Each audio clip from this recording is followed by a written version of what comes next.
commanded 10 Infantry Division, 15 Corps, and the Eastern Army before taking over as the 25th Chief of Army Staff in May 2012.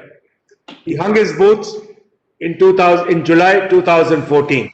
May I now request you, sir, to please deliver your address. Thank you, sir, for the kind words.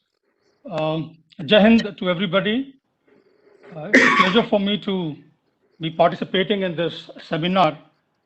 And my greetings to the Army Commander. Of course, he mentioned about our association in the Prospective Planning Directorate, a very outstanding officer. And I'm also pleased to see the chairman, vice chairman, the host, and everybody, distinguished journals who've done wonders in the Army. And I'm glad that you started off with this think tank. And I'm certain that given the leadership, the officers that are presently, looking after the management, this think tank will find a very distinguished place amongst the think tanks of the country. But the only thing I would like to urge you all is that the think tank, given your expertise, given the kind of officers that you have, the distinguished veterans which comprise this STRIVE think tank, you must put across your views. I would urge you to do that to the Army headquarters, to various other think tanks, to the PMO, share your views, because I'm aware of this, that the veterans bring with them a wealth of knowledge, experience, which must be utilized. And I think hats off to the veterans of Lucknow, of Uttar Pradesh, who have got together and created this think tank. So my compliments. The next point, gentlemen, is that it's already been given out what I'm speaking on, security concerns of India and the options for the Indian response strategy. So the word response, in other words, shows that we are reactive. There's a situation we are confronted with, whether it's in Eastern Ladakh, with regard to Pakistan, China, in the Indian Ocean region, in the Indo-Pacific region. Time constraints are there, 20 minutes, and I had spoken to General Chaturvedi. It's well nigh impossible to cover the strategies, dealing with all this. But based on what has been brought out by Dr. Arvind Gupta, and later on, of course, I'll be listening to Dr. Rajiv Kumar as well, two very distinguished panelists along with me. I have actually reformatted my thought process. I'm deviating from the script that I'd written down because a lot of points have been covered by Dr. Arvind Gupta. So getting on to the nuts and bolts, because 20 minutes, I think I must focus on the strategic aspects of it. The strategy with regard to our response strategy with regard to what is happening in our neighborhood, in the region, in the Indo-Pacific region. Right. Before I take this area on, one point I would like to highlight, a domestic trend, and that is that, India has started asserting itself in the regional and the global arena. And it has shed its idealistic stance, which ever since, our independence, we are inherited. And despite what happened at Bombay, the terrorist attacks, we did not, resort to a realistic philosophy in terms of our foreign policy. So I think a great change has come about under the present leadership, critical leadership in our country, wherein, we have, as Kotalia brought out, that there is no point in having military if the king lacks the will to use it. In the present context, when you see in a democracy, it's the political leadership. There's no point in having a military if the political leadership lacks the will to use it. And that's what Machiavelli has also said about it, talked about.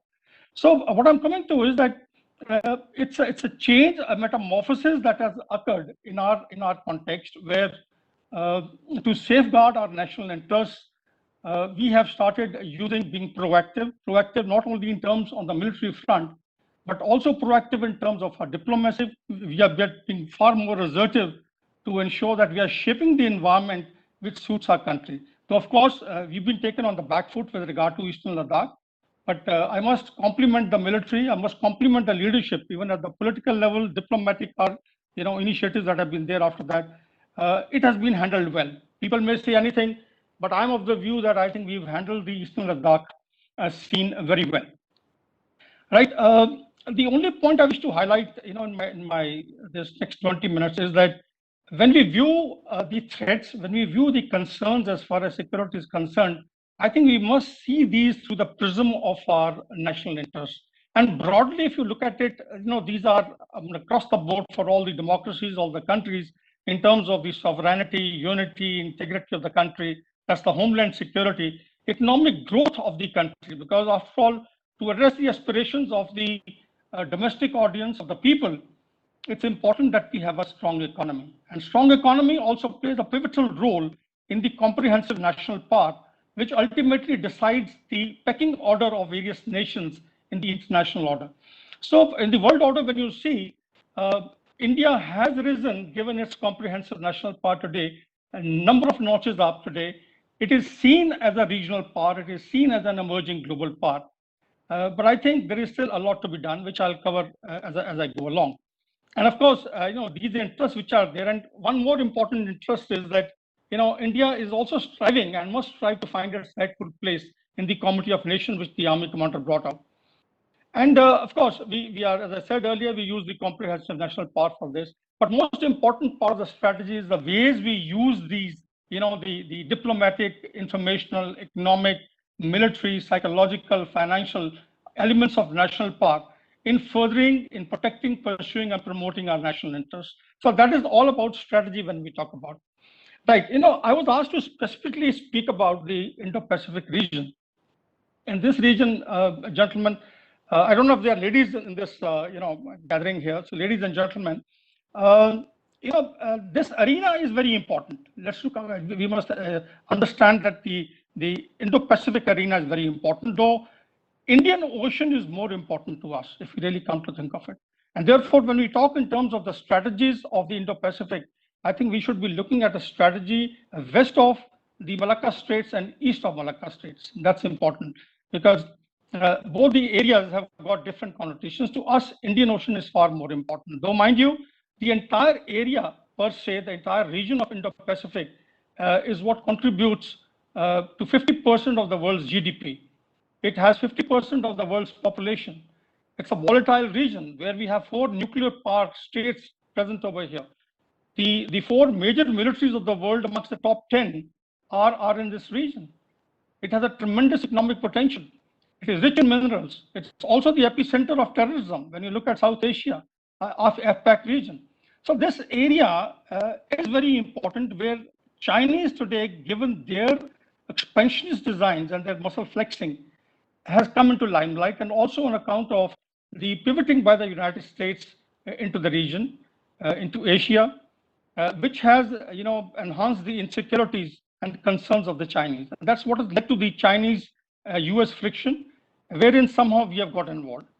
Now, when we look at this strategy, one point I would like to bring out is that I think we should look at our involvement in the Indo-Pacific, as I said earlier, entirely through the prism of our national interest. We should not willy-nilly, as far as the military initiatives and forays are concerned, be doing something which the United States wants to outsource to various countries. That is important. We should be looking at this region more from the point of view of economic integration. And as the Prime Minister had brought out in his vision, we should be looking at the security and growth for all in this region. That's the Sagar concept which has been spelled out by the nation. That's how we should be looking at. Yes, it has emerged of late as a countervailing arena, given what is happening in Eastern Ladakh. So from that point of view, I think we need to temporarily, as far as the interim strategy is concerned, look at this area to countervail what China is doing and have a threat in being for China in the South China Sea, in that general area of the Pacific, along with the United States and other partners of Quad. But the question mark here is, to what extent is the United States willing to support us in this region? Or is it just looking at outsourcing the security to us in this region? It's something we have to ponder over. And I would leave this thought with this think tank. Perhaps you can look at this in times to come, that are we on the right lines? Because we need to continuously, can you hear me? Can you hear me?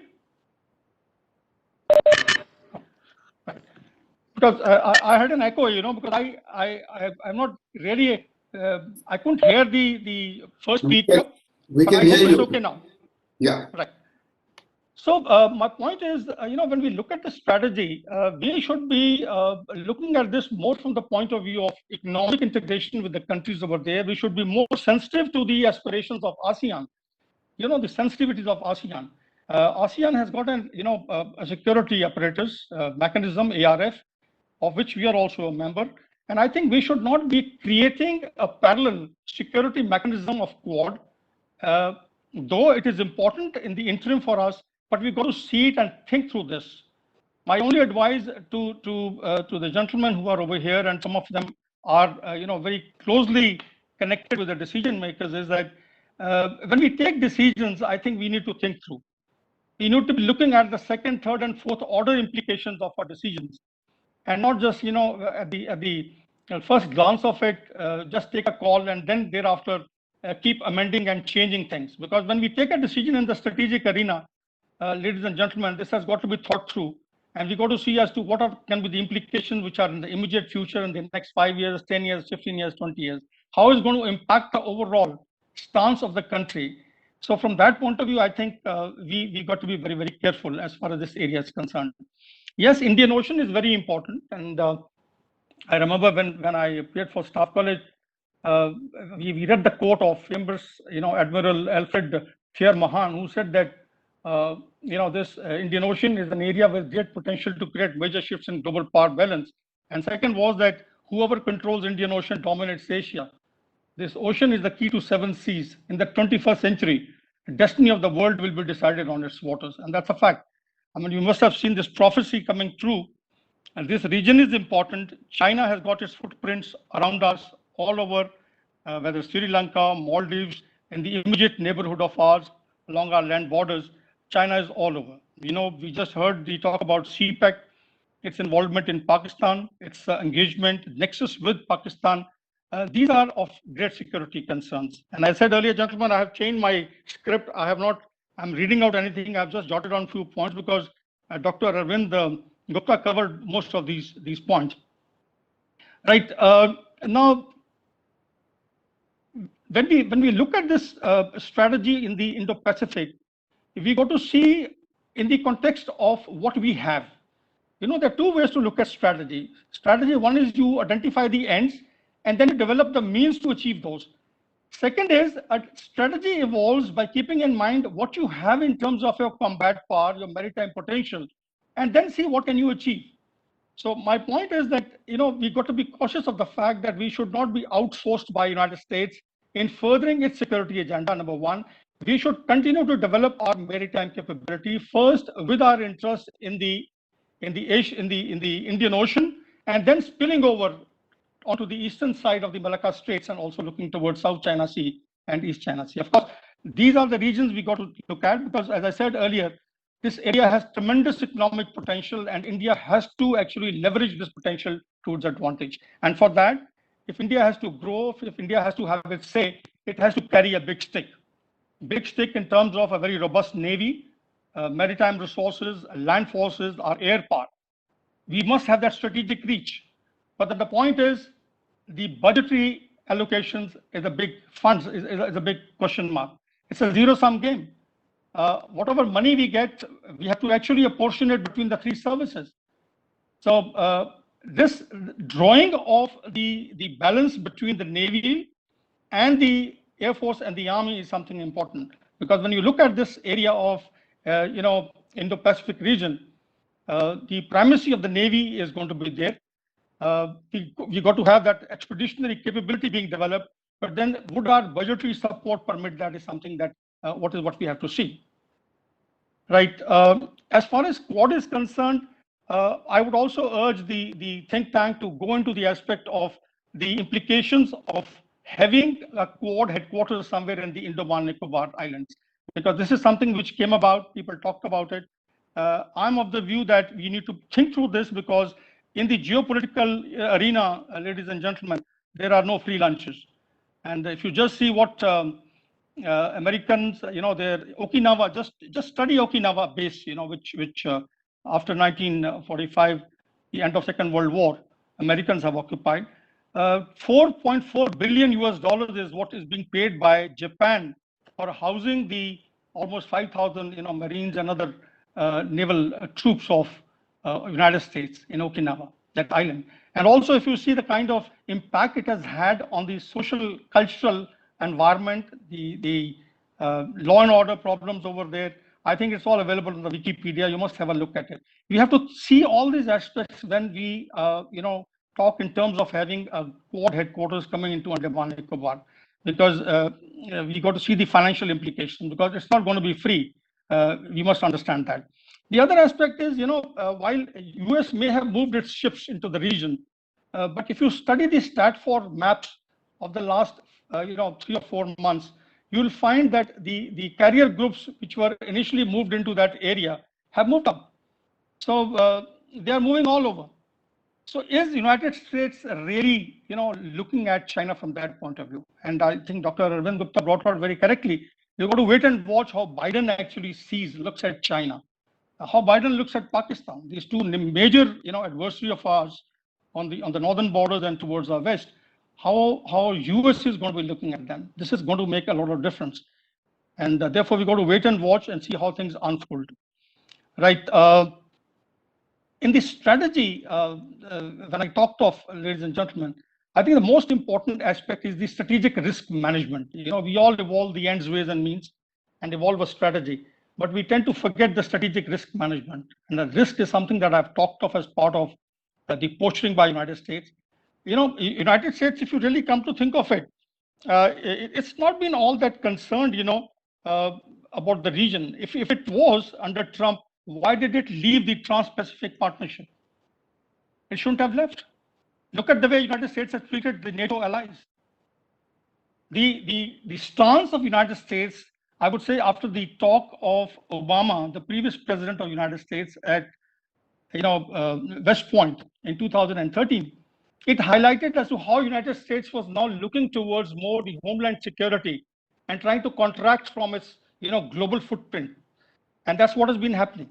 So with that in mind, we got to understand, will United States really support us? Look at what Trump said when he got to know about the Chinese intrusions in Eastern Ladakh. He wanted to mediate, rather than giving a robust message, which would have actually been a deterrence for China. His stance was totally different. Anyway, that was separate ballgame altogether. Trump had his different, leadership style, more of a corporate leader than a statesman. A person who actually saw everything through a transactional prism, where he wanted monetary benefits for the United States wherever he went. That has actually spoiled the relationship between United States and its allies, which has got to see, we have got to see how the Biden administration builds up those relationships which have actually been strained in the past few years. The next point I want to bring out is the abdication of responsibility, which was touched upon by Dr. Arvind Gupta.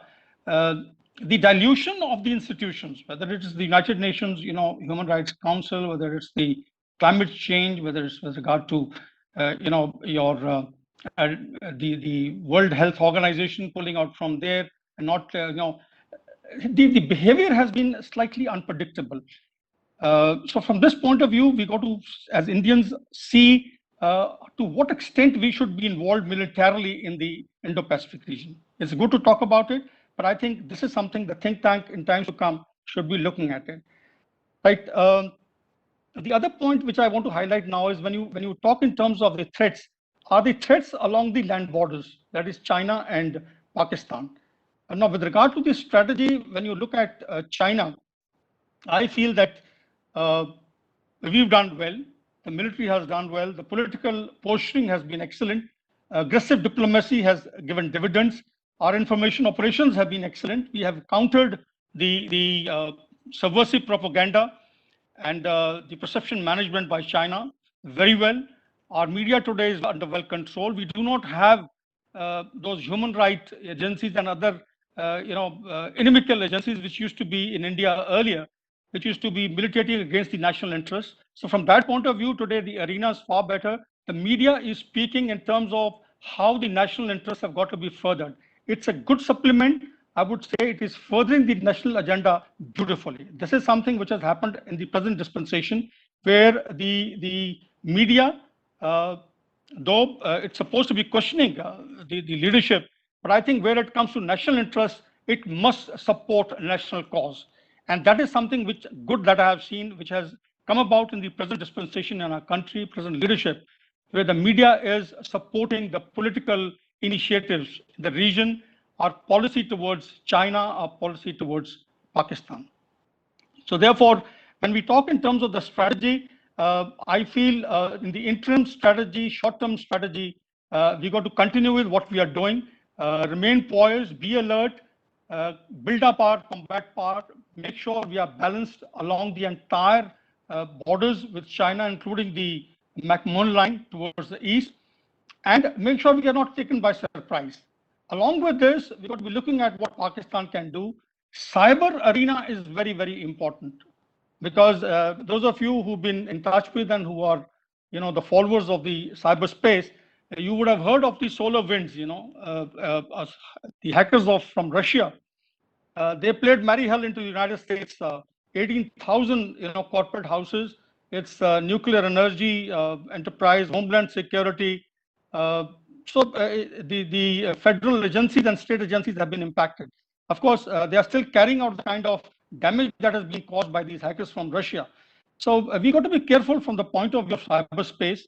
Ensure we have requisite firewalls. Ensure we have requisite standard operating procedures to deal with various situations, contingencies, and also develop a capability to hit out where required.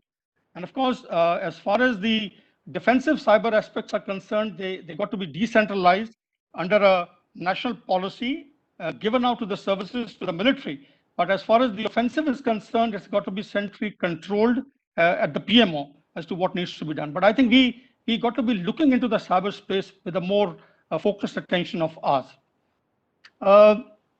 Now, in the long term, and then in the short term as well, strategy we got to integrate. Let's be very clear, whether with the United States or with the other countries of the region, to make sure we can balance power. But to my way of thinking, I personally feel we should not bank too much on United States. The endeavor should be to deal with the situation, ensure that a status quo remains. We build our combat power. We make up our 2 mountain strike corps, which the talk is being, we hear about that. We further hone the apparatus of the CDS, the institution of CDS. It has completed 1 year. There have been a number of articles on this.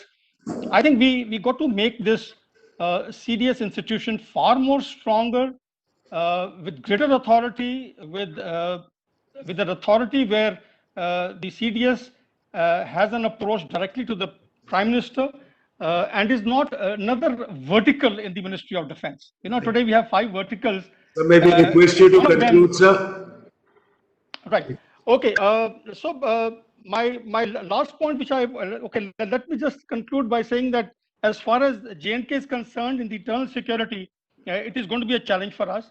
The hybrid war, which is going to be waged by Pakistan and China in concert, we should start looking at the Northeast, at the 7th Northeastern states, especially bordering Myanmar and Bangladesh, which in the past have been used for induction and infiltration of terrorists, as also for weapons smuggling. This has to be looked into. As far as Jammu and Kashmir is concerned, ladies and gentlemen, I feel 370 abrogation is a masterstroke. I know a lot of politicians won't agree with this, but that's a political way of looking at it. But if you ask any military man who's served in Jammu and Kashmir, he'll say it's a masterstroke. And I think, though, of course, it comes with certain penalties, certain fallouts. We got to manage the post-abrogation of 370 well, assuage the feelings of the people to make sure this area comes up and is developed. I think with that, I will leave out. This is a vast subject, ladies and gentlemen. I deviated from the laid down script of mine. And I hope in the question answer session, if there's something that I've left out, I'll be too glad to take it on. Thank you so very much. Thank you, sir. It was rather enlightening.